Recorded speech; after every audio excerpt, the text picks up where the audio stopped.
No te la mereces, quítatela. Gritó mi madre ordenándome que me quitara mi medalla de honor. Veterana falsa. Gritó mi hermana en la corte. Hasta que el general de mi padre entró y dijo, ella es. El juez escuchó mi nombre y se levantó en silencio.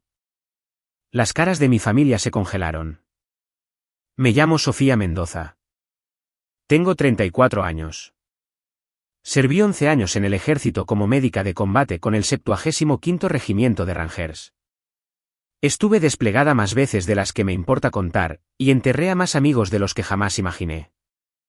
Lo que nunca esperé, para lo que nunca fui entrenada, fue el día en que mi propia familia me arrastraría a la corte e intentaría borrar mi honor en público. La sala del tribunal estaba helada esa mañana. O tal vez solo era yo. Me senté al borde de un banco de madera, el aire cargado de perfume, colonia y juicio. Mi hermana, Carolina, sentada al otro lado del pasillo, con las piernas cruzadas, pulcra y perfecta, impasible. A su lado, mi madre, Elena Mendoza, viuda del difunto coronel Roberto Mendoza, apretaba su collar de perlas como si pudiera protegerla de la vergüenza de mi existencia. No estaba nerviosa. Ese sentimiento se había quemado en algún lugar entre Kandahar y Ghazni. Pero estaba consciente, hiperconsciente de las miradas, los escalones, los murmullos de desprecio. Y entonces llamaron mi nombre. Sofía Mendoza, por favor, acérquese al estrado. Me puse de pie lentamente, mis botas resonaron en el suelo de mármol como disparos en un pasillo vacío. Llevaba mi viejo uniforme de gala azul marino, planchado y limpio. Y en el lado izquierdo de mi pecho, prendida exactamente a 2 dedos de mi corazón, estaba la medalla de honor. Antes de que pudiera levantar mi mano derecha para jurar, mi madre se levantó de repente, violentamente, y gritó por la sala, su voz temblorosa pero fuerte, «No te mereces eso. Quítatela». Todos giraron la cabeza. Incluso la taquígrafa dejó de escribir. Mi hermana ni siquiera se inmutó. En cambio, se inclinó y añadió con una sonrisa de suficiencia, «Veterana falsa». El alguacil se acercó a ellas, susurrando algo inaudible. El juez levantó una mano, pero no habló. Nadie lo hizo. Miré al frente. No discutí, no supliqué. Simplemente levanté la mano, desprendí la medalla de honor de mi pecho y la coloqué sobre la mesa junto al micrófono, suavemente, con respeto, como si todavía fuera sagrada, incluso si ellos no lo creían. La sala quedó en un silencio sepulcral. No se escuchó el susurro de papeles, ni el arrastrar de zapatos. Incluso el aire contuvo el aliento. Y fue entonces cuando noté que los ojos del juez se posaron en la placa, luego se alzaron lentamente para encontrarse con los míos. No dijo una palabra. No tenía por qué. Ese momento, cuando dejé la única cosa que me había mantenido atada al mundo, fue lo más humillante que había hecho. Y me habían disparado 2 veces, perdido 3 costillas, y visto amigos desangrarse en un Humvee en llamas. Pero nada se comparaba con esto. Mi propia madre gritándome, mi hermana llamándome fraudulenta, y nadie, ni una sola persona levantándose para decir que me lo había ganado. Me senté sin mirar a nadie. Mis manos, entrelazadas en mi regazo. El espacio donde había estado mi medalla se sentía más frío que cualquier cosa que hubiera sentido en el extranjero.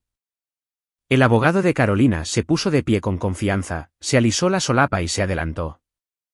Su señoría, sostenemos que la señorita Mendoza, a pesar de sus afirmaciones de servicio, ha manipulado la herencia de los Mendoza durante un periodo de angustia emocional. Se mudó a la propiedad sin ser invitada, pasó por alto las directivas médicas y desde entonces ha intentado ejercer control sobre bienes que legalmente no son suyos. Señaló una pantalla donde se mostraba una foto granulada mía, sentada al borde de la cama del hospital de mi padre, sosteniendo su mano. Otra foto mía en el patio trasero, abriendo el viejo cobertizo de herramientas. Lo hicieron parecer como si hubiera irrumpido, como si me hubiera forzado a volver a un hogar en el que una vez construí fuertes de almohadas. Continuó, este caso no se trata de medallas militares o arrebatos dramáticos. Se trata de derechos de propiedad y de la explotación de un anciano en declive de salud. Las palabras se deslizaron por el suelo como aceite sobre hielo. Resbaladizas, frías, peligrosas. No dije una palabra. Mi abogado de oficio me había aconsejado no hablar. Todavía no. No hasta que pudiéramos presentar nuestras pruebas. Pero hasta ahora, ni siquiera nos habían dado la oportunidad. Me estaban pintando como una parásita manipuladora, y la corte asentía. Los murmullos se extendieron entre los espectadores. Algunos eran reporteros, otros amigos de la familia que no me habían hablado desde que me alisté. Me miraban, luego desviaban la mirada. Una mujer sacudió la cabeza. Otra le susurró a su vecina.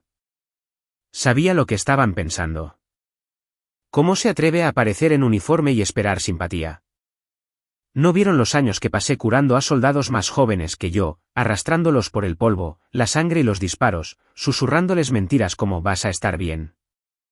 Incluso cuando sabía que no lo estarían, no vieron las noches que pasé junto a la cama de mi padre. Cambiando sus vendajes, ayudándole a respirar a través del dolor, esperando que dijera una palabra amable que nunca dijo.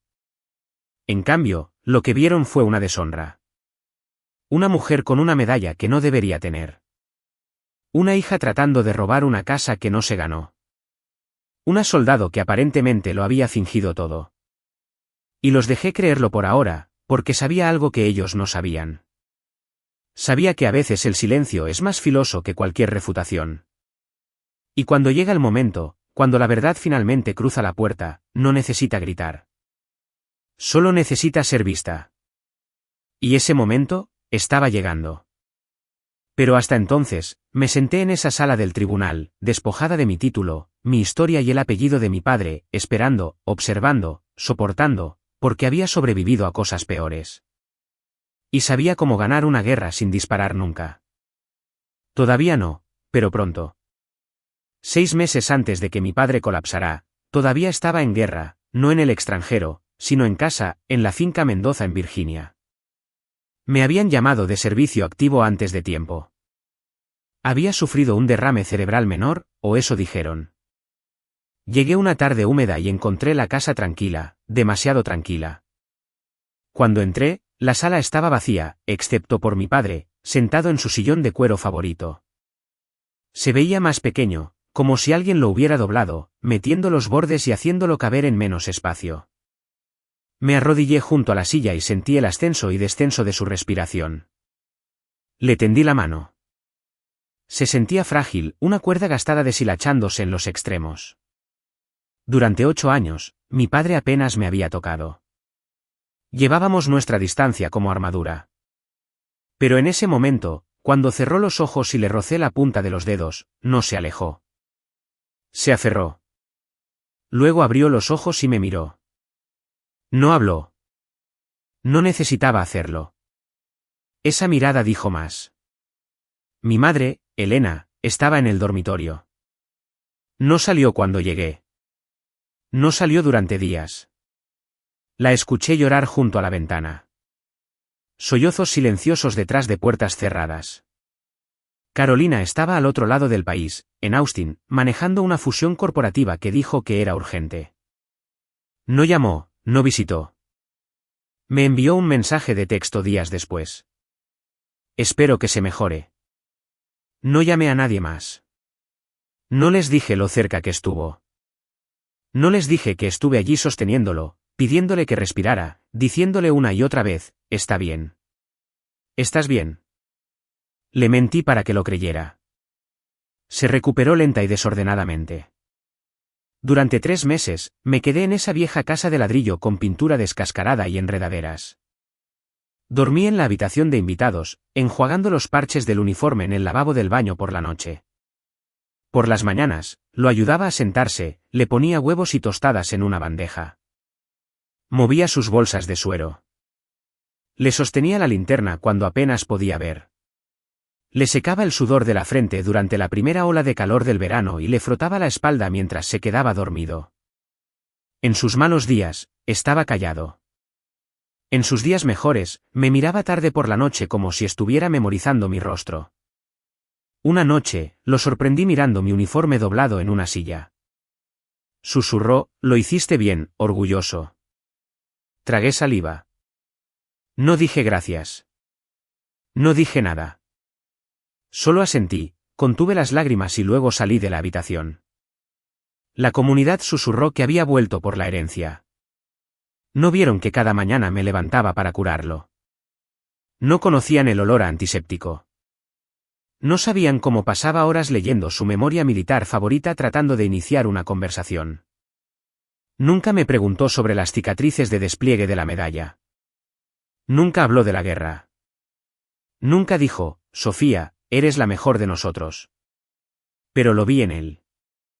Lo sentí en su mano cuando me agarró.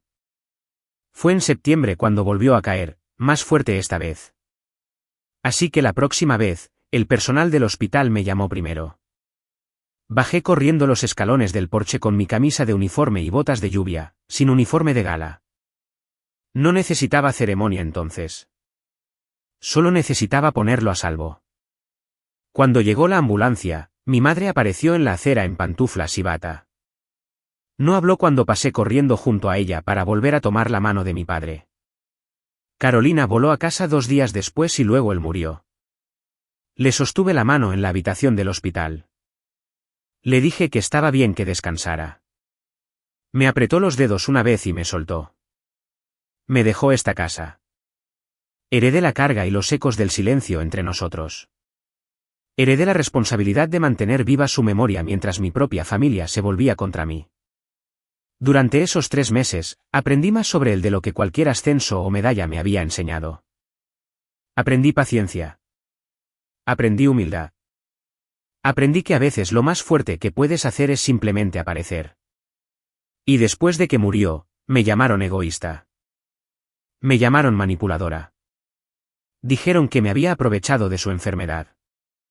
Me llamaron dueña de casa, no hija. Lo que no sabían era cuánto había sangrado cuidándolo. Lo que no sabían era cuánto lo había sostenido en la guerra y en la recuperación. Lo que no sabían era que mi silencio mientras lo cuidaba era amor, no motivo. No discutí. No publiqué fotos. No respondí a los rumores. Había aprendido antes que el ruido no puede ahogar la confianza. La confianza se construye en momentos de tranquilidad. Pero cuando llevaron esas acusaciones a la corte, me di cuenta de que el silencio ya no era suficiente. Me levanté de esa casa el día que murió. Salí con botas rozadas por la tierra y un corazón magullado por la pérdida. Llevaba su recuerdo en el bolsillo de mi uniforme. Llevaba mi servicio y mi historia. Ahora los traigo aquí a esa sala del tribunal de nuevo.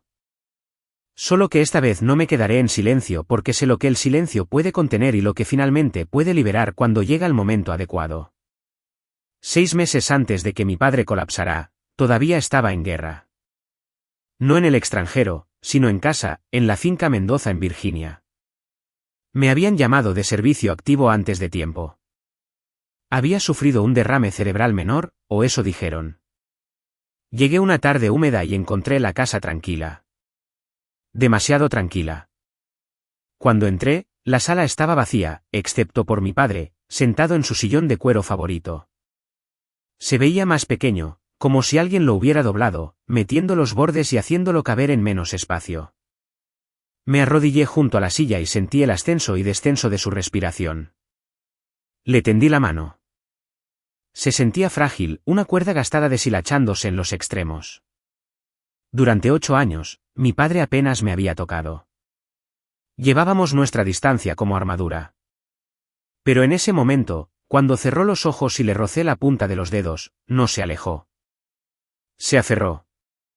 Luego abrió los ojos y me miró. No habló. No necesitaba hacerlo. Esa mirada dijo más. Mi madre, Elena, estaba en el dormitorio. No salió cuando llegué. No salió durante días. La escuché llorar junto a la ventana. Sollozos silenciosos detrás de puertas cerradas. Carolina estaba al otro lado del país, en Austin, manejando una fusión corporativa que dijo que era urgente. No llamó, no visitó. Me envió un mensaje de texto días después. Espero que se mejore. No llamé a nadie más. No les dije lo cerca que estuvo. No les dije que estuve allí sosteniéndolo, pidiéndole que respirara. Diciéndole una y otra vez, está bien. ¿Estás bien? Le mentí para que lo creyera. Se recuperó lenta y desordenadamente. Durante 3 meses, me quedé en esa vieja casa de ladrillo con pintura descascarada y enredaderas. Dormí en la habitación de invitados, enjuagando los parches del uniforme en el lavabo del baño por la noche. Por las mañanas, lo ayudaba a sentarse, le ponía huevos y tostadas en una bandeja. Movía sus bolsas de suero. Le sostenía la linterna cuando apenas podía ver. Le secaba el sudor de la frente durante la primera ola de calor del verano y le frotaba la espalda mientras se quedaba dormido. En sus malos días, estaba callado. En sus días mejores, me miraba tarde por la noche como si estuviera memorizando mi rostro. Una noche, lo sorprendí mirando mi uniforme doblado en una silla. Susurró, «Lo hiciste bien, orgulloso». Tragué saliva. No dije gracias. No dije nada. Solo asentí, contuve las lágrimas y luego salí de la habitación. La comunidad susurró que había vuelto por la herencia. No vieron que cada mañana me levantaba para curarlo. No conocían el olor a antiséptico.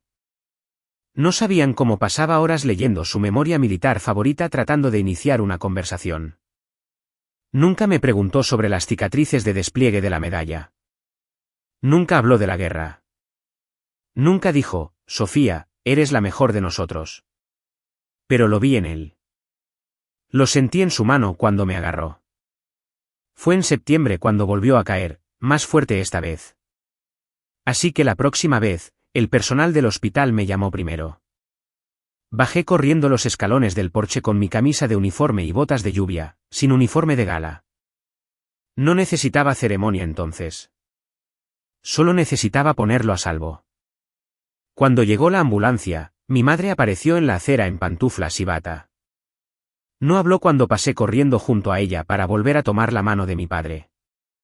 Carolina voló a casa 2 días después y luego él murió. Le sostuve la mano en la habitación del hospital. Le dije que estaba bien que descansara. Me apretó los dedos una vez y me soltó. Me dejó esta casa. Heredé la carga y los ecos del silencio entre nosotros. Heredé la responsabilidad de mantener viva su memoria mientras mi propia familia se volvía contra mí.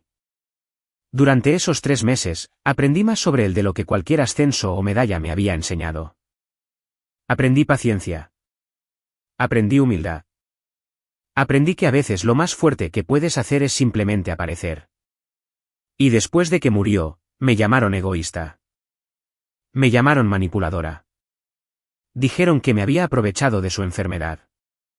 Me llamaron dueña de casa, no hija. Lo que no sabían era cuánto había sangrado cuidándolo. Lo que no sabían era cuánto lo había sostenido en la guerra y en la recuperación. Lo que no sabían era que mi silencio mientras lo cuidaba era amor, no motivo. No discutí. No publiqué fotos. No respondí a los rumores. Había aprendido antes que el ruido no puede ahogar la confianza. La confianza se construye en momentos de tranquilidad. Pero cuando llevaron esas acusaciones a la corte, me di cuenta de que el silencio ya no era suficiente. Me levanté de esa casa el día que murió. Salí con botas rozadas por la tierra y un corazón magullado por la pérdida. Llevaba su recuerdo en el bolsillo de mi uniforme. Llevaba mi servicio y mi historia. Ahora los traigo aquí a esa sala del tribunal de nuevo. Solo que esta vez no me quedaré en silencio. Porque sé lo que el silencio puede contener y lo que finalmente puede liberar cuando llega el momento adecuado. Hubo un tiempo en que creí que mi padre me odiaba. No porque lo dijera, sino por lo ruidosamente que no decía nada. Era mi último año de universidad. Acababa de retirarme de la Facultad de Derecho a mitad de semestre. No le dije a nadie hasta que ya estaba hecho. Recuerdo entrar a la cocina de nuestra casa con jeans, una sudadera con capucha y una mochila colgada del hombro. Mi madre estaba junto al fregadero puliendo copas de vino que nunca usábamos. Mi padre estaba sentado a la cabecera de la mesa leyendo el Wall Street Journal. No voy a volver, dije. Sin teatralidades, sin discursos. Mi madre hizo una pausa de medio aliento.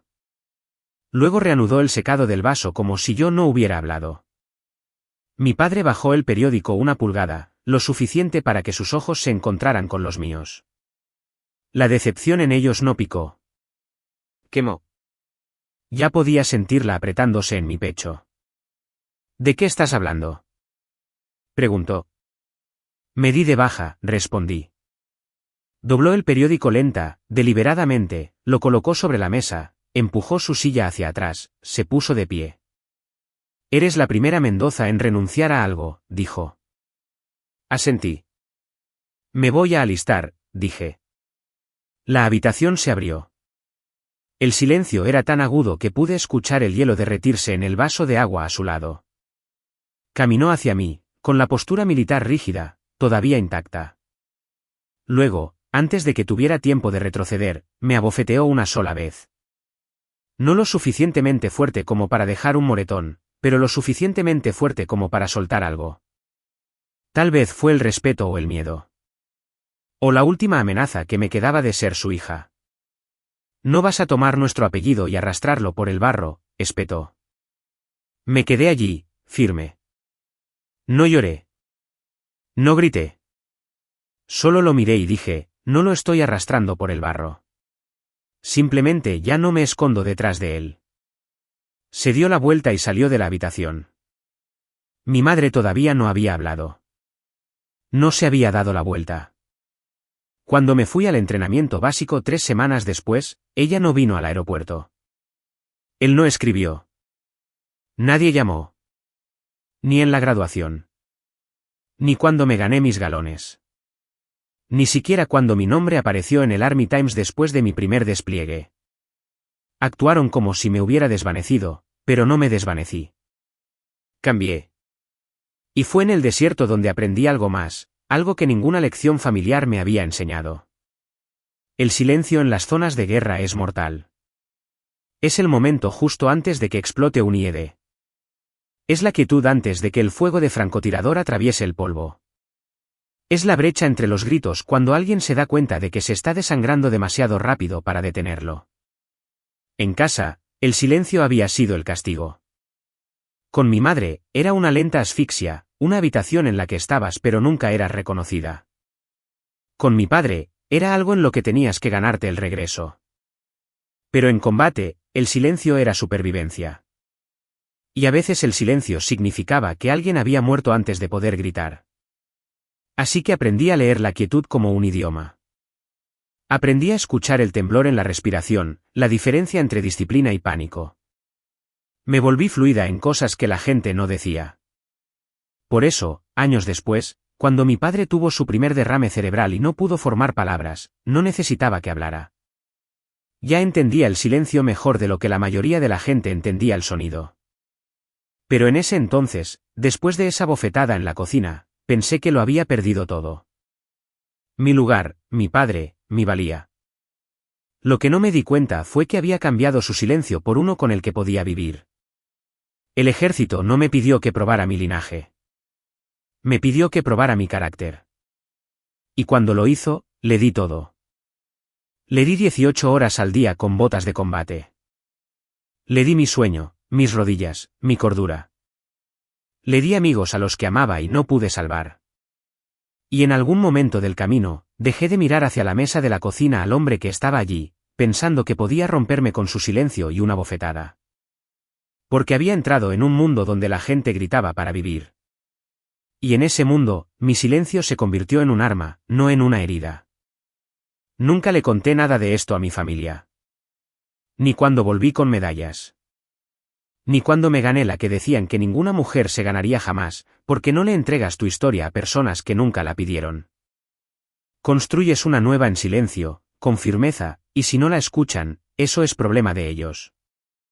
La sala del tribunal estaba más fría esa mañana, no físicamente, sino por la forma en que la gente me miraba. Era el segundo día del juicio. Carolina había llegado vestida de negro, aunque nuestro padre había muerto hacía casi 6 meses. Se sentó junto a nuestra madre como una hija hermosa. Su brazo ligeramente alrededor del hombro de mamá, los ojos bajos lo suficiente para parecer afligida pero no lo suficiente para perderse las cámaras. Y luego se puso de pie con calma, demasiado tranquila. Su señoría, dijo con permiso. Me gustaría presentar un breve vídeo para que la corte lo considere. Fue tomado de la cámara del pasillo fuera de la habitación de mi padre, grabado la noche antes de su fallecimiento. Mi abogado no objetó. Ni siquiera pareció sorprendido. El juez asintió. La pantalla se iluminó. Allí estaba yo, pixelada pero reconocible, parada justo afuera de la puerta del dormitorio de papá. Nunca me respetaste, mi voz resonó por los altavoces. Todo lo que hice fue intentarlo. Deshonraste el apellido familiar, fue su respuesta, amortiguada pero audible. Nunca quisiste una hija. Querías una soldado que pudieras exhibir en juzgados y clubes de campo. Y mira en lo que te convertiste, espetó. Silencio. Luego me di la vuelta, la mano temblaba en el pomo de la puerta, la voz quebrada lo suficiente como para sonar áspera. Quizás me convertí en lo que me hiciste. El vídeo se cortó. Eso fue todo. Solo eso. Sin contexto. Sin grabación completa. Sin los momentos siguientes en los que volví a entrar, me arrodillé y le dije que lo sentía, que no quería ganar la discusión. Solo quería que supiera que me quedaba porque lo amaba, no porque tuviera algo que demostrar. Pero esa parte no estaba en el clip. Carolina lo había cortado y la sala del tribunal se lo comió. Hubo un cambio audible en el aire. Susurros, algunas inhalaciones bruscas, algunos jadeos atónitos. Los jurados se tensaron. Incluso el alguacil desvió la mirada. Mi madre sorbió, sacando un pañuelo de su bolso con tanta elegancia que uno pensaría que lo había ensayado. Se secó debajo de los ojos. Una sola lágrima se deslizó por su mejilla. Falsa. Observé toda la actuación sin parpadear. Cuando el juez preguntó si tenía una respuesta, me puse de pie lentamente y me acerqué al micrófono. Podría haber explicado. Podría haberles contado lo que realmente sucedió, que él me había agarrado la muñeca esa noche y me había susurrado, fui demasiado duro contigo. No sabía cómo amarte de la manera que necesitabas. Podría haber descrito cómo sus dedos se curvaron alrededor de los míos, frágiles y cálidos, por primera vez en 8 años. Como me preguntó si creía en las segundas oportunidades. Como le dije que sí, pero no dije una palabra. Miré a Carolina. Sonrió de suficiencia lo suficiente como para que solo yo lo viera. Miré a mi madre. Ella no pudo sostenerme la mirada. Luego me volví hacia el juez, carraspeé y dije, sin respuesta, su señoría. Él asintió confundido. Volví a mi asiento. Mi abogado se inclinó y susurró, podríamos pedir que se vuelva a examinar el metraje. Sacudí la cabeza. Déjalos hablar, pero te están pintando. Lo sé, interrumpí. Hubo una pausa. Parecía querer decir más, pero no lo hizo. Porque aquí está la verdad. No estaba en silencio porque fuera débil. Estaba en silencio porque había terminado de actuar para personas que solo aparecían para verme caer. No necesitaba gritar para ser escuchada. No necesitaba luchar por la simpatía. Ya había vivido cosas peores que la opinión pública. Había marchado por zonas de guerra donde el silencio significaba supervivencia. Había sobrevivido noches en tiendas médicas viendo a soldados más jóvenes que Carolina desangrarse por decisiones que no pudieron tomar.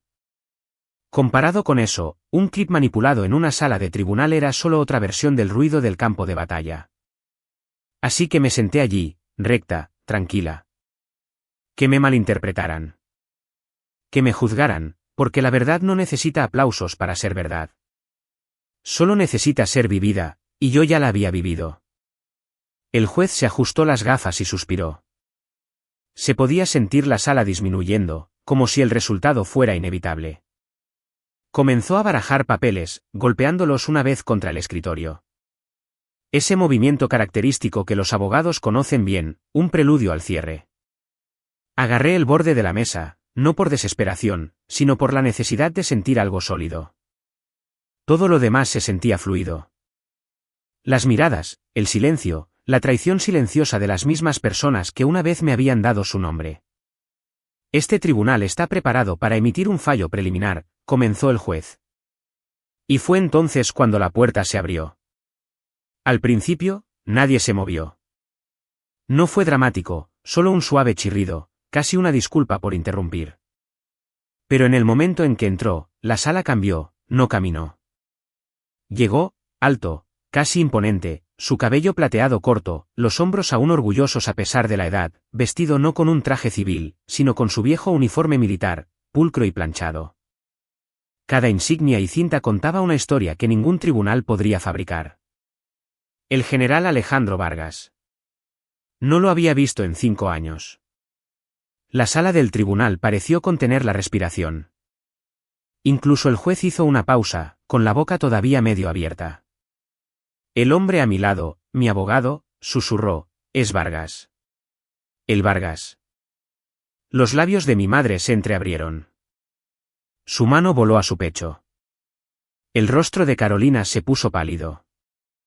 Lo vi suceder segundo a segundo, la superioridad engreída disolverse en algo que se parecía mucho al miedo. El general Vargas caminó hacia el centro de la sala sin ser invitado. No pidió permiso para hablar. Simplemente miró al juez y dijo, señor, tengo algo que decir.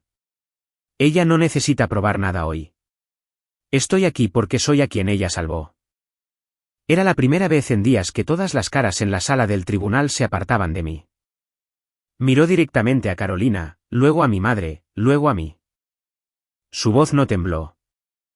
Estaba atrapado bajo los escombros cerca de Kunduz, dijo. Nuestro convoy había recibido fuego pesado.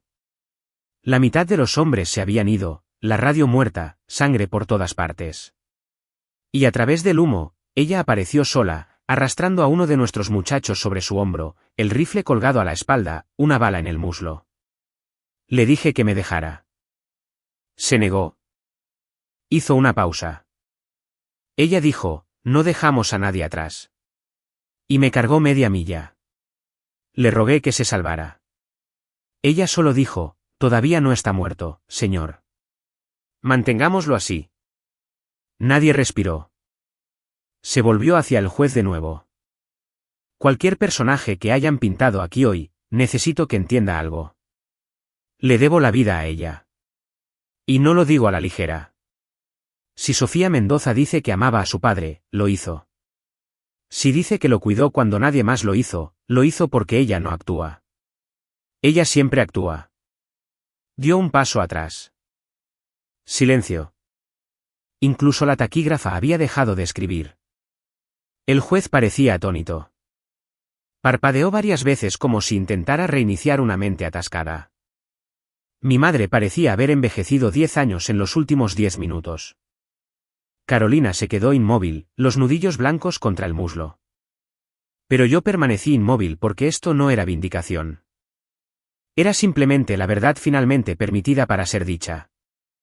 El general Vargas caminó hacia mí lentamente, deliberadamente. Cuando me alcanzó, me extendió la mano.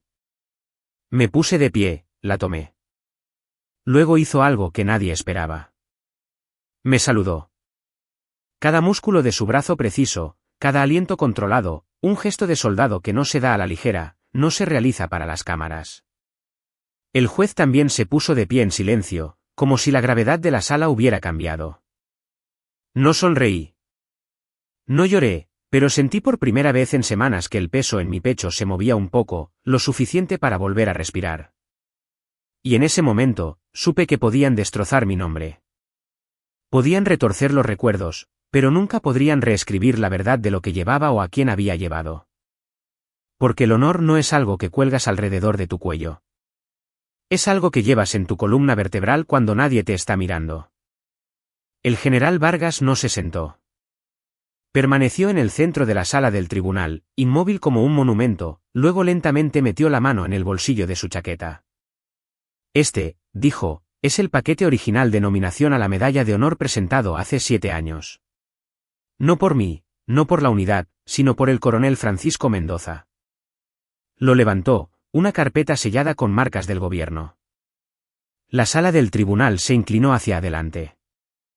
El aire de repente cargado como la estática antes de una tormenta. Me congelé. Mi aliento se atascó en mi garganta, no por sorpresa, sino por incredulidad. ¿Padre? La mandíbula de Carolina se movió. Parpadeó, confundida. Mi madre parpadeó más rápido, como si esperara que el momento desapareciera si tan solo pudiera superarlo. Abrió la carpeta lentamente, sacó un documento oficial impecable con un pesado sello dorado en la esquina inferior en tinta azul que no se había desvanecido ni un poco. Coronel Francisco Mendoza, la firma de mi padre. La sala se agitó. Se podían escuchar los teléfonos desbloqueándose. Carolina sacó el suyo, sus dedos moviéndose rápidamente por la pantalla. Podía adivinar lo que estaba buscando. ¿Cuánto tiempo tarda en aprobarse una medalla de honor? ¿Se puede notificar a las familias? ¿Son confidenciales las nominaciones? El general Vargas continuó. El coronel Mendoza presentó esta nominación a través de canales clasificados. Fue durante el apogeo de un apagón regional. Me pidió que lo mantuviera en secreto. Dijo, Vargas hizo una pausa, fijando sus ojos en mí. Dijo que no quería que el ejército la convirtiera en una chica de póster antes de que estuviera lista. Sentí que el suelo se resbalaba ligeramente, no porque doliera, sino porque había pasado años asumiendo que mi padre no creía en mí, solo para darme cuenta ahora de que había luchado silenciosamente por mí a puertas cerradas. Nunca tuve las llaves. Me había nominado hace 7 años y nunca me lo dijo. Nunca le dijo a nadie. Vargas se volvió hacia el juez. Su señoría, esta nominación finalmente se perdió en la burocracia. El archivo fue enterrado después de una reasignación, pero lo he guardado porque sabía que algún día ella podría necesitarlo. Bajé la mirada. Mi mano se había movido sola, ahora descansando sobre mi corazón, justo donde había estado mi medalla de honor antes de que me la quitara. No necesitaba decir nada. La pregunta resonó en mi pecho. ¿Por qué me lo ocultó? Hacía años que no veía esa versión de él. El hombre que me enseñó a andar en bicicleta. El hombre que me hizo memorizar códigos de campo del ejército solo por diversión. El que convirtió el helado en moneda de recompensa después de los simulacros dominicales. Ese hombre desapareció el día que dije que dejaba la facultad de Derecho. Esa fue la última vez que me abofeteó. No por rabia, sino por vergüenza, decepción. Me llamó una desgracia. Me dijo que había humillado el apellido Mendoza, y me fui. Ahora, años después, estaba en una sala de tribunal con las lágrimas de mi madre como cuchillos y las acusaciones de mi hermana como ácido, y me enteré de que el hombre que me rechazó una vez había intentado honrarme de la manera más alta posible, no públicamente, sino en silencio, en secreto. Y tal vez en su propio idioma, con amor. Carolina levantó la voz. No hay pruebas de que sea auténtico, podría ser falsificado. Vargas se volvió más bruscamente esta vez. Este paquete fue registrado en el sistema de archivos seguro de Fort Balboa. Puede verificar el número de referencia. Todo está allí, fechado, atestiguado, sellado. El juez hizo un gesto a la secretaria para que lo recogiera. La secretaria del tribunal, Rosa, se adelantó y suavemente tomó la carpeta de las manos de Vargas. El momento se sintió ceremonial, sagrado. No miré a Carolina. No miré a mi madre. Solo miré la carpeta. Porque dentro, no era solo una prueba. Era una confesión, una verdad que no había sabido cómo decir. O tal vez había estado esperando el momento adecuado. Tal vez se había quedado sin tiempo, pero ahora el mundo lo sabía. Y yo también. Hace 6 años, Campamento Daga. Hay lugares a los que tu mente no va hasta que algo la trae de vuelta. Sentada en esa sala del tribunal, viendo la carta de nominación en manos del general Vargas, ya no estaba en Virginia. Volvía a estar bajo el calor del desierto, con el equipo pesado a la espalda, el rifle atascado y la radio llena de estática. Operación Halcón de cosecha. Al final éramos 6. Solo yo. Todavía recuerdo el olor a metal quemado, tela chamuscada y el agudo hedor a pánico. Se suponía que era un reconocimiento. Menor, sin contactos, pero alguien dio información errónea. Entramos en una zona de exterminio. La explosión se llevó a Reyes y Donovan en segundos. Arrastré a Stafford 50 yardas a través de metralla, cubrí el cuello sangrante de Martínez con mi único vendaje seco, me abrí paso a tiros a través de 2 emboscadas, envié 5 bengalas de socorro.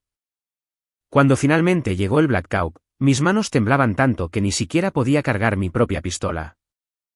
Tenía 19 años y era la única que respiraba. Me sacaron de allí. Permanecí en silencio durante días. No pronuncié una palabra hasta que Vargas me visitó en la sala de recuperación. No dijo «estoy orgulloso».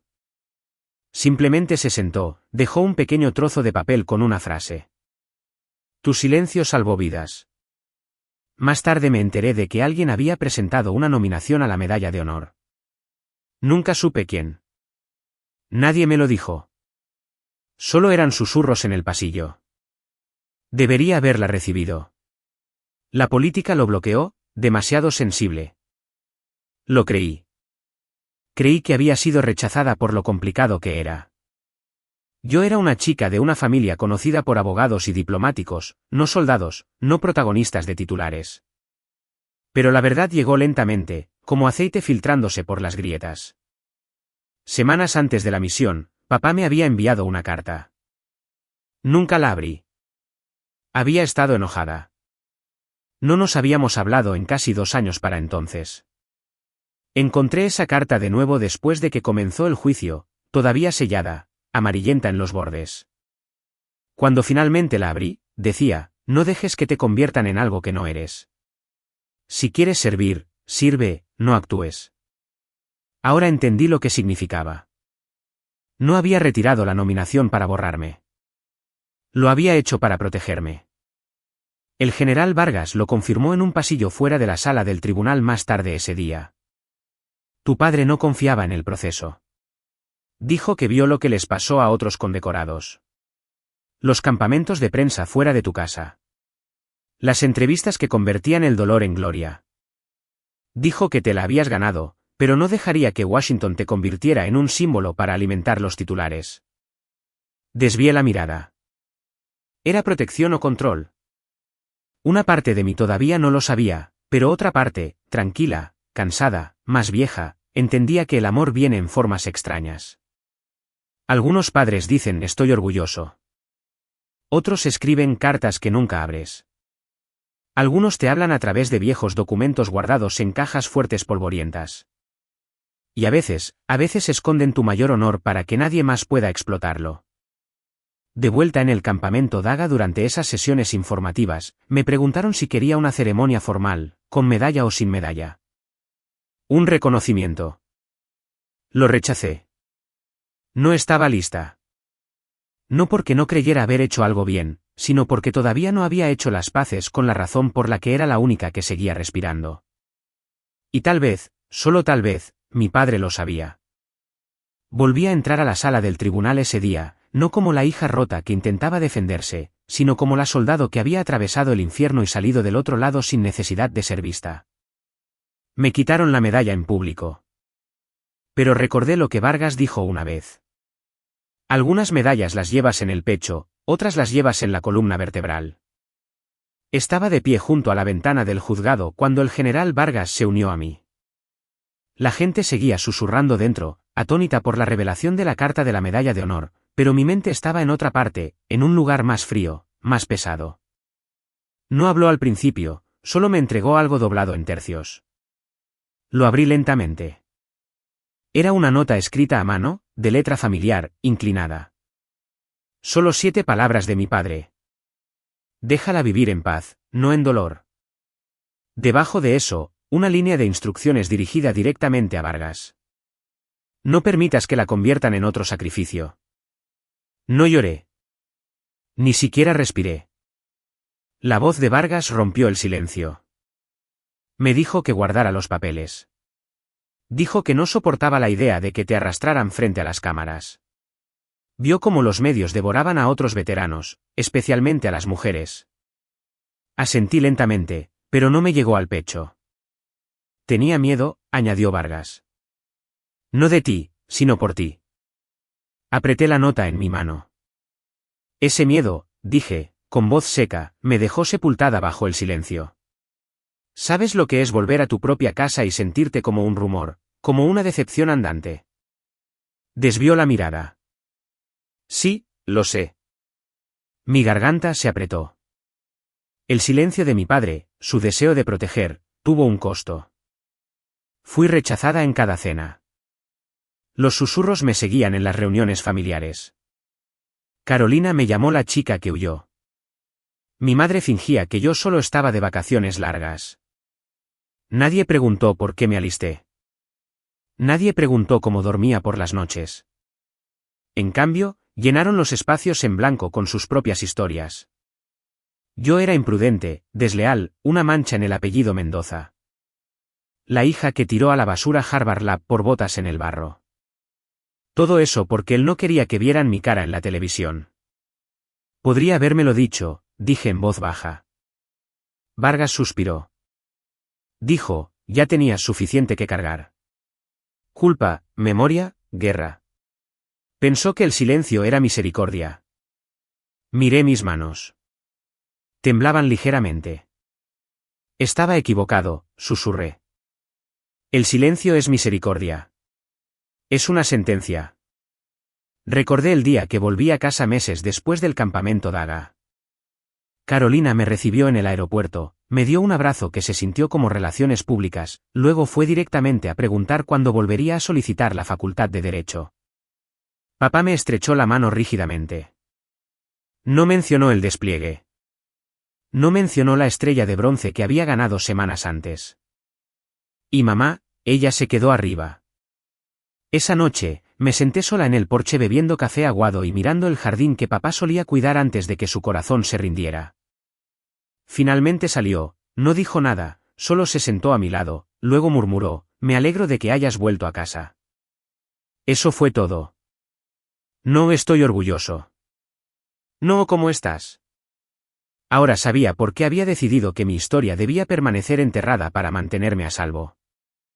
Pero la ironía es que al intentar protegerme del público, me dejó indefensa en casa. Carolina convirtió el silencio en vergüenza. Mi madre lo usó como perfume y yo me lo tragué entero. Me volví hacia Vargas. ¿Por qué saliste ahora? Sus ojos tenían algo viejo y pesado. Porque tu padre murió y tú sigues viva. Me golpeó fuerte. Había capas en esto que no había visto. Mi padre no solo era controlador. Estaba aterrorizado, perseguido por la idea de que su hija, su soldado, sería recordada por un titular, no por su corazón. No confiaba en el mundo con mi verdad. Pero al elegir el silencio, dejó que mi familia me enterrara bajo suposiciones. Y tal vez pensó que algún día lo entendería, que cuando el polvo se asentara, lo reconstruiría y lo perdonaría. Y casi lo había hecho, casi. Pero esa noche sola en el pasillo, me di cuenta de que proteger a alguien no significa borrarlos. El amor verdadero, requiere ser visto incluso en el dolor, incluso cuando es inconveniente, incluso cuando duele. Vargas me entregó la carta de nuevo. Puedes quedarte con esto, dijo. Ahora es tuyo. Lo metí en mi abrigo, no porque lo perdonara todavía, sino porque sabía que era hora de dejar de guardar silencio para la comodidad de otra persona y empezar a hablar por mí misma. El juez se preparaba para dictar su fallo preliminar cuando mi abogado, el señor Rodríguez de la Iniciativa de Defensa de Veteranos Legales, levantó la mano. Su señoría, dijo con calma. Con el permiso de la corte, nos gustaría presentar una última prueba. La sala se quedó en silencio de nuevo. La jueza Benavides asintió una sola vez. Proceda, Rodríguez se adelantó, sosteniendo una memoria USB en la palma de su mano como si pesara más que el propio juzgado. Este metraje fue recuperado de un sistema de seguridad privado en la habitación de la residencia del coronel Mendoza. Nunca fue publicado, nunca editado y nunca revelado a ninguna de las partes, incluida mi cliente, hasta hace 2 noches. Lo insertó en el sistema de presentación de la corte. Durante unos segundos, la pantalla permaneció en negro. Luego se iluminó con una fecha de hace 6 meses. El metraje mostraba a mi padre acostado en su dormitorio. Se veía más delgado de lo que recordaba, su tez pálida, tubos de oxígeno en su nariz, pero sus ojos, estaban despiertos, claros. Una marca de tiempo parpadeaba en la esquina. Fue grabado 3 días antes de su muerte. La habitación estaba en silencio, excepto por el zumbido distante de un ventilador de techo y el suave pitido del equipo médico. Luego habló. Su voz era ronca, pero inconfundible. Si algo me sucede, comenzó, necesito que esto quede registrado. Sentí que todo mi cuerpo se tensaba. Giró ligeramente la cabeza hacia la cámara. No había nadie más en la habitación, solo él y la luz roja parpadeante. He hecho arreglos para Carolina y Elena. No les gustará, pero esta casa, esta tierra, le pertenece a Sofía. Se lo ganó. No con sangre, sino con carga. El rostro de Carolina se puso blanco. Mamá jadeó, visiblemente conmocionada. Ella me tomó de la mano cuando no podía respirar, continuó, tosiendo ligeramente. Ella me bañó cuando no podía ponerme de pie. Se sentó afuera de mi habitación todas las noches durante meses, y nunca se lo agradecí. Le fallé una vez más. Cuando se fue a servir, no la detuve. No la entendí. Hizo una pausa, tragó saliva, luego más suave que nunca, pero ahora sí. Silencio. No en la sala del tribunal. Hubo murmullos, inhalaciones bruscas, algunos jadeos atónitos. Pero en mí, un silencio diferente al que había llevado. Este era más ligero. El clip no había terminado. Sé que Elena no aceptará esto. Tampoco Carolina, pero esta casa fue construida por mis manos. Sí, pero fue mantenida viva por las suyas. Sofía merece paz, incluso si tiene que venir de mí cuando me haya ido. Luego, después de una larga y difícil respiración, lo siento. La pantalla se oscureció. Sin música, sin una emotiva señal, solo silencio. La jueza Benavides no dijo nada al principio. Nadie más tampoco. El vídeo había caído como una piedra en un lago, las ondas se extendían por cada rincón de la sala del tribunal. Carolina permaneció inmóvil, parpadeando, como si el aire le hubiera sido succionado de los pulmones. Mi madre bajó la cara y se secó debajo de los ojos. Pero si era vergüenza o incredulidad, no pude decirlo. En cuanto a mí, no lloré. No me regodeé. En cambio, metí la mano en el bolsillo de mi abrigo y toqué la carta doblada del general Vargas. Luego la recomendación de la medalla de honor. Luego, finalmente, mi propio pecho donde mi nombre durante mucho tiempo se había sentido como un susurro que nadie escuchaba. Ahora resonaba. La voz de Rodríguez era tranquila pero directa. Como puede ver, su señoría, esta declaración, combinada con el testimonio jurado del general, confirma los últimos deseos del coronel. No solo como padre, sino como titular legal de la propiedad. La jueza se volvió hacia mí. Señorita Mendoza, ¿desea hacer una declaración antes de que proceda? Me puse de pie, enderecé la espalda y luego dije simplemente, no, su señoría. Él ya lo sabía. Volví a sentarme porque, por primera vez en años, mi silencio ya no se confundía con ausencia. Era presencia, espera, intención. Era la prueba de que a veces la verdad no es ruidosa. Simplemente espera el momento adecuado para hablar. Y en esa sala del tribunal, frente a las personas que una vez me borraron, mi padre finalmente había dicho mi nombre. La sala del tribunal aún no se había recuperado del vídeo cuando la jueza Benavides se inclinó hacia adelante, con el ceño fruncido. Antes de que esta corte dicte un fallo, acabo de recibir una declaración sellada presentada por la parte contraria con respecto a un nuevo testigo dispuesto a testificar bajo juramento. El rostro de Carolina se crispó ligeramente, pero fue suficiente. Las puertas se abrieron de nuevo. Esta vez, no fue un general de gala quien entró. Era una mujer con un sencillo traje de carbón, aferrándose a un bolso gastado y evitando todo contacto visual. Pero la reconocí al instante. La enfermera Daniela Solís, la cuidadora privada de mi padre. No había devuelto mis llamadas desde el funeral. Había desaparecido justo después de que se sellara la herencia. Pensé que se había mudado a Arizona. Me equivoqué. Había sido citada. Entiendo que solicitó dar su declaración bajo juramento, dijo la jueza Benavides, con voz baja pero firme. La enfermera Solís asintió. Sí, su señoría. Necesito decir esto. Su voz temblaba, pero no por nervios, sino por conciencia. Fui la enfermera del coronel Mendoza durante los últimos 4 meses de su vida, comenzó. Él confió en mí. Se confió en mí. Y después de su fallecimiento, yo tomé una decisión de la que me arrepiento todos los días. Metió la mano en su bolso y colocó algo sobre la mesa de pruebas. Una segunda memoria USB. Los jadeos se escucharon en la sala del tribunal como una brisa repentina. Borré el original de su sistema en la habitación, dijo casi demasiado bajo para escuchar. Pero hice una copia. La guardé por si no podía vivir con lo que hice. El juez preguntó, ¿por qué lo borraste? Daniela giró sus ojos, ahora vidriosos, hacia Carolina. Porque ella me pagó. Un murmullo recorrió la sala. Carolina se levantó de un salto en su asiento. Eso es mentira. Daniela no se inmutó. Ella dijo, y cito, asegúrate de que ninguna palabra suelta arruine el legado de esta familia. Manténlo limpio. Sin drama. Luego me entregó un cheque por $25,000. Lo tomé, pero nunca lo cobré. Todavía está en el mismo cajón porque sabía que era dinero sucio. El fiscal de Carolina intentó objetar, pero la jueza Benavides levantó la mano. Déjela terminar. La voz de Daniela se volvió más firme. Vi a Sofía cargar con más de su peso. Nunca levantó la voz.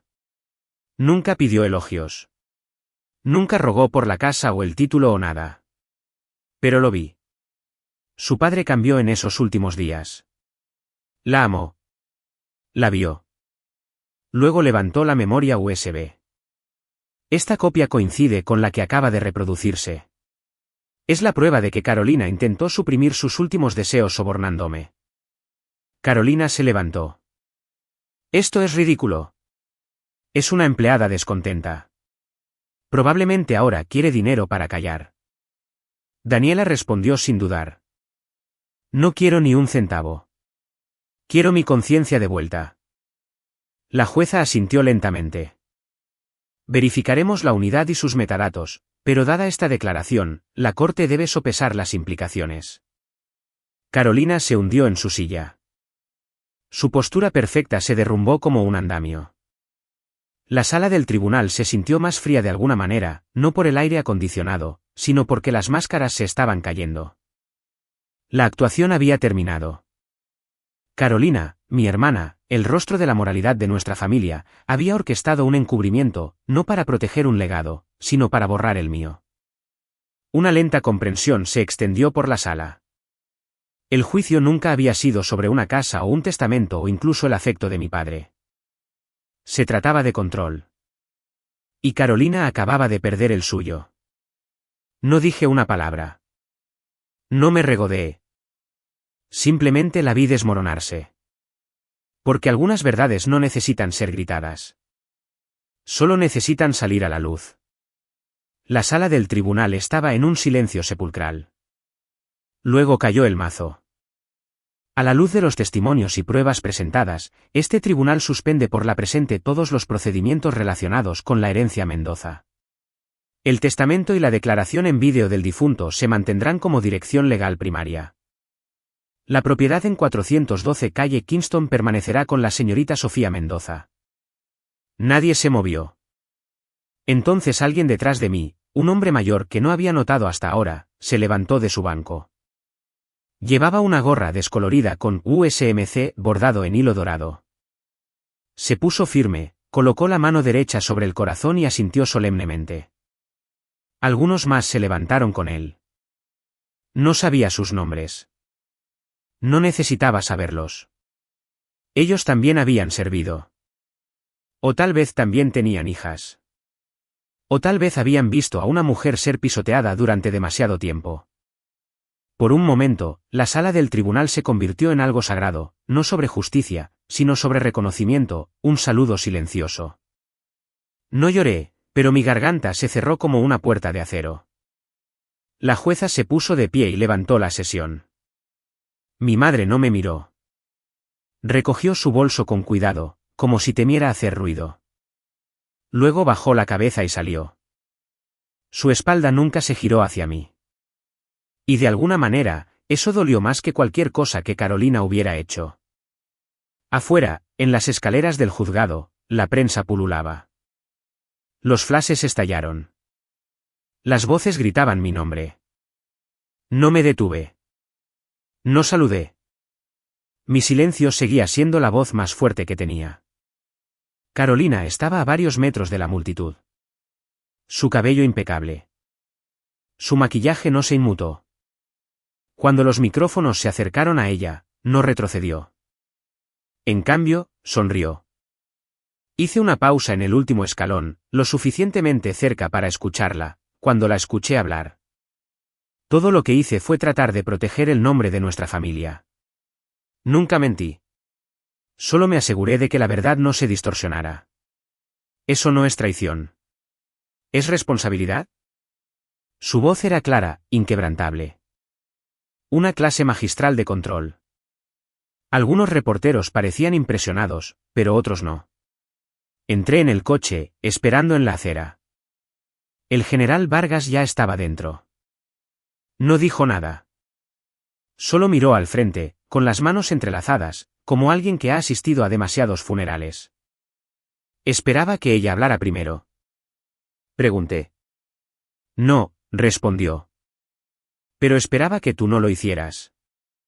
Y tenía razón. Yo no lo haría. Esa noche, un vídeo se volvió viral. No el metraje de la corte, no la propuesta de la medalla de honor, solo una toma granulada de ese veterano, manos sobre el corazón, de pie solo mientras yo me sentaba en silencio en el estrado. Lo llamaron el momento en que América la defendió. No era el momento que quería, pero era el momento que me seguiría. Por la mañana, Carolina ya había dado 3 entrevistas. Cada una más limpia que la anterior. Llevaba pendientes de perlas, un blazer azul marino, un tono firme. No robé nada, repitió. Protegí a la familia del escándalo. Eso es liderazgo, no manipulación. Se posicionó no como una villana, sino como una arquitecta incomprendida del orden. Calculadora, elocuente, fría, las redes sociales se encendieron.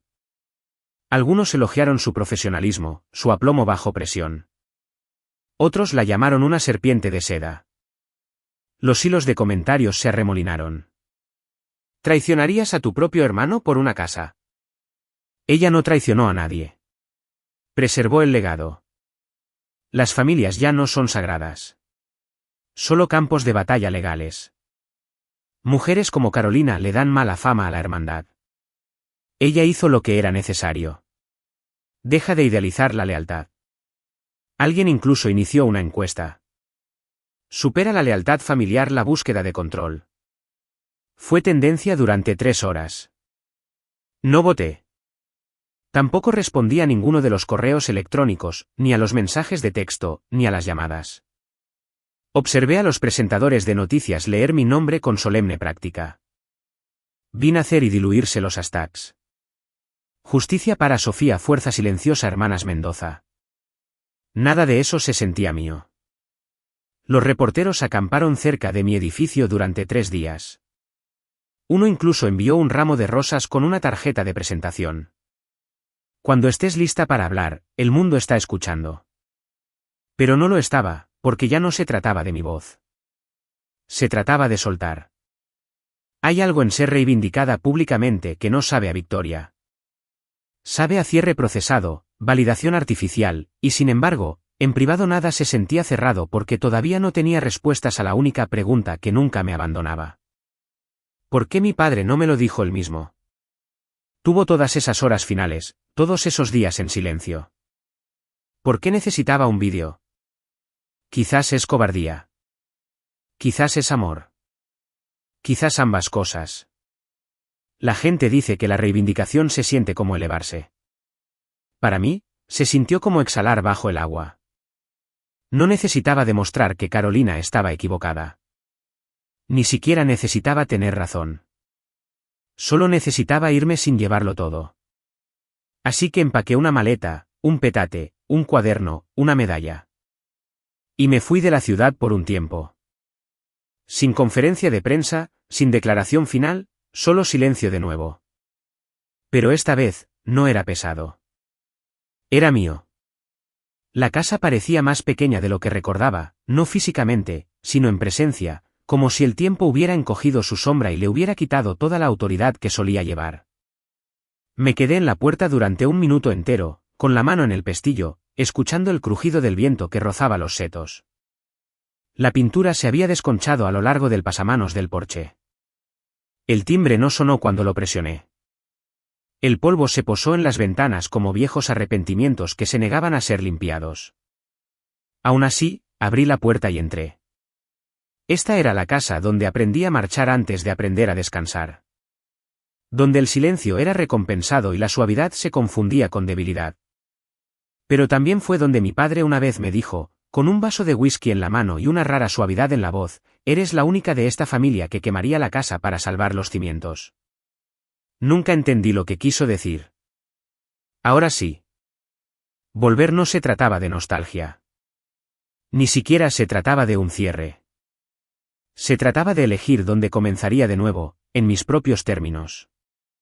La herencia era legal ahora, pero la casa no se sentía mía. No hasta que elegí vivir en ella. No hasta que decidí no dejarla pudrirse bajo el peso del silencio de una familia. Así que la reparé lentamente. Arreglé las bisagras de los gabinetes de la cocina, reemplacé la cerca rota del jardín, replanté el obstinado parche de césped al frente. No quité la silla de mi padre del estudio. Simplemente agregué otra a su lado. Y cuando la gente preguntó qué estaba haciendo con el espacio, les dije, estoy viviendo en él. No defendiéndolo, no vengándolo, solo viviendo. Y parte de ese vivir significaba dar lo que no recibí. Empecé a aparecer 2 veces por semana en el centro de transición para mujeres veteranas al otro lado de la ciudad. No como oradora invitada, no para contar mi historia. No conté mi historia en absoluto. Me sentaba al fondo. Llevaba café. Doblé suéteres donados. Y cuando alguien lloraba durante una sesión grupal, no intentaba arreglarlo. No ofrecí lugares comunes ni discursos de terapia reciclados. Simplemente escuchaba. Porque una vez todo lo que quise fue que alguien de mi familia se sentara conmigo en silencio y no me mirara como si estuviera rota. Así que me convertí en esa persona para los demás. No por virtud, sino por comprensión.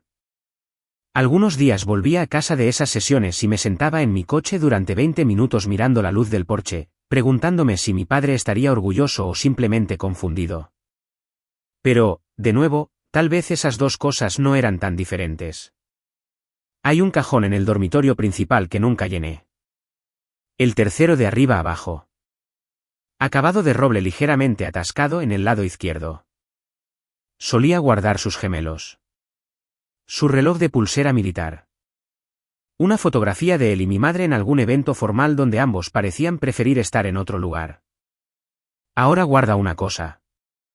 La medalla. La que no pedí, no usé, no exhibí. No porque me avergonzara, sino porque no estaba destinada a la pared. Estaba destinada al cajón, donde las cosas viven en silencio y aún importan. A veces, tarde por la noche, cuando no podía dormir, lo abría, no para sostenerla, solo para verla. Para recordarme que lo que sucedió en el campamento Daga no fue solo en mi cabeza. Que la sangre que vi, el aliento que perdí, el silencio que soporté, eran reales. Y alguien, en algún lugar, lo había escrito. Un registro, aunque estuviera enterrado. Al lado, coloqué una foto enmarcada de mi padre. No el retrato oficial de uniforme completo, uno diferente. Él está con una camisa de franela, sosteniendo un avión de modelismo a medio construir en el patio trasero. Se está riendo a mitad de una frase, los ojos entrecerrados como si el sol lo hubiera sorprendido. No sé quién tomó la foto, pero es la única donde parece la versión de sí mismo con la que podría haber hablado. Si la vida hubiera sido más simple. A veces, cuando miraba ese cajón, me preguntaba qué habría pasado si me lo hubiera contado todo él mismo. Si me hubiera entregado la medalla, no la hubiera escondido. Si hubiera enfrentado las consecuencias familiares, no me hubiera dejado hacerlo sola. Si hubiera dicho, te mereces esto, y me hubiera mirado a los ojos. Pero la vida no viene con nuevas oportunidades, solo con momentos. Y este cajón, este pequeño e insignificante cajón, era uno de ellos. No guardé la medalla para hacer las paces con el pasado. La guardé para recordarme que sobrevivir no requería permiso. Que el reconocimiento no siempre llega a tiempo, pero llega. Y a veces lo más desafiante que una persona puede hacer es mantenerse suave. No gané. Simplemente me negué a perder, y eso es suficiente para mí. La silla plegable crujió mientras cambiaba mi peso, tratando de permanecer inmóvil en el fondo de la sala. El memorial para veteranos de Fairhaven siempre había sido formal, uniformes impecables, discursos preaprobados, una presentación de diapositivas que no había cambiado desde 2012. Pero este año era diferente. Dijeron que querían honrar a los héroes silenciosos. Esa fue mi única razón para asistir. No vine a hablar. No vine a ser vista. Solo quería sentarme entre otros que sabían lo que significaba dar demasiado y obtener muy poco a cambio. Llevaba un abrigo liso. Sin insignias, sin cintas. Mi medalla permanecía en mi bolsillo. La ceremonia comenzó. Uno por uno. Se leyeron nombres. Se contaron historias. Los aplausos llegaron en oleadas, respetuosos, contenidos. Reconocí a algunas personas del centro de apoyo. Mujeres que solían encogerse cuando se les hablaba, ahora de pie, orgullosas, mientras se compartían sus historias. Era suficiente con solo presenciarlo. Y luego el maestro de ceremonias se acercó al micrófono con un sutil cambio de tono. Hay alguien aquí hoy, dijo, que nunca pidió el centro de atención. Que se negó a que su silencio se confundiera con debilidad. Se congeló. Ella no es solo una veterana. Es un faro para aquellos que quedaron atrás en la oscuridad. Escucha cuando nadie más lo hace. Aparece cuando las familias no lo hacen. Enseña a otros que la dignidad no es algo que se gana. Es algo que nunca se pierde. No, no, no, no. Miró sus notas, luego volvió a levantar la vista, buscando entre la multitud. Teniente Sofía Mendoza, dijo. La mujer que dio esperanza a aquellos rechazados por su propia sangre. Y entonces sucedió. Uno por uno, la gente se puso de pie. Sin música dramática, sin luces intermitentes, solo el sonido tranquilo y respetuoso de las sillas raspando hacia atrás mientras hombres y mujeres, jóvenes y mayores, se ponían de pie. Se me cortó la respiración. Por un momento, sentí que podría desvanecerme. Quería escabullirme sin ser notada, de vuelta al grupo de la multitud, pero no me moví. Me senté allí inmóvil mientras la sala permanecía en silencio. Y sin embargo, todo en mí estaba cambiando. No lloré, no porque no estuviera conmovida, sino porque ya había llorado todas las lágrimas que tenía por no ser vista. Esto no se trataba de ser vista. Esto se trataba de ser conocida. Y supe en ese momento que no tenía que subir allí y hablar para que nadie entendiera lo que representaba, porque ellos ya lo hacían. Los aplausos se desvanecieron, pero el peso de ellos permaneció en mi abrigo. Metí la mano en el bolsillo y enrollé los dedos alrededor del borde frío del metal. No para mostrarlo, no para levantarlo como prueba, solo para sostenerlo. El metal estaba gastado alrededor de los bordes, ligeramente opaco por años de no ser tocado. Se sentía más pesado de lo que recordaba. No lo saqué. En cambio, me incliné hacia adelante en mi asiento y susurré, apenas lo suficientemente fuerte para que yo misma lo escuchara, no necesitaba que dijeras las palabras, papá, nunca dijiste que me creías, pero creíste en mí, y eso fue suficiente.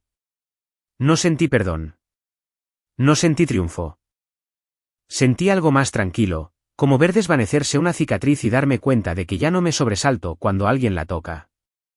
La luz del sol de otoño se filtraba a través de los altos vitrales, derramando tonos dorados sobre el suelo de paneles de madera. Afuera, los árboles bailaban con colores óxido, ámbar y toques de fuego. El tipo de cielo que te hacía querer quedarte quieta y respirar. Durante años, pensé que la curación llegaría en un gran momento. Un discurso en la corte, un titular en el periódico, una disculpa de un hermano. Pero la curación, he aprendido, rara vez parece una línea de meta. A veces parece asistir a un memorial y darte cuenta de que ya no necesitas ser invitada para pertenecer. A veces suena a silencio porque ya nadie cuestiona tu valía. Y a veces se siente como una medalla en tu bolsillo, gastada por el tiempo, pero aún cálida por la mano que nunca la soltó. Mientras la gente comenzaba a salir del salón, alguien me dio un suave golpecito en el hombro. Solo quería agradecerte, dijo. Parecía tener apenas 20 años, sus ojos cansados pero firmes. He estado yendo a tus sesiones. Probablemente no me recuerdas. Recuerdo, dije suavemente. Ella dudó, luego sonrió como si la sorprendiera lo bien que se sentía ser vista. Y luego se fue. Eso fue todo. No más discursos, no un gran final, solo gente caminando tranquilamente hacia la tarde, llevando consigo trozos unos de otros. Al salir, la brisa atrapó mi abrigo y lo levantó ligeramente, como si el viento mismo estuviera tratando de recordarme que ya no necesitaba cargar tanto peso. La medalla permaneció en mi bolsillo, pero ya no se sentía pesada.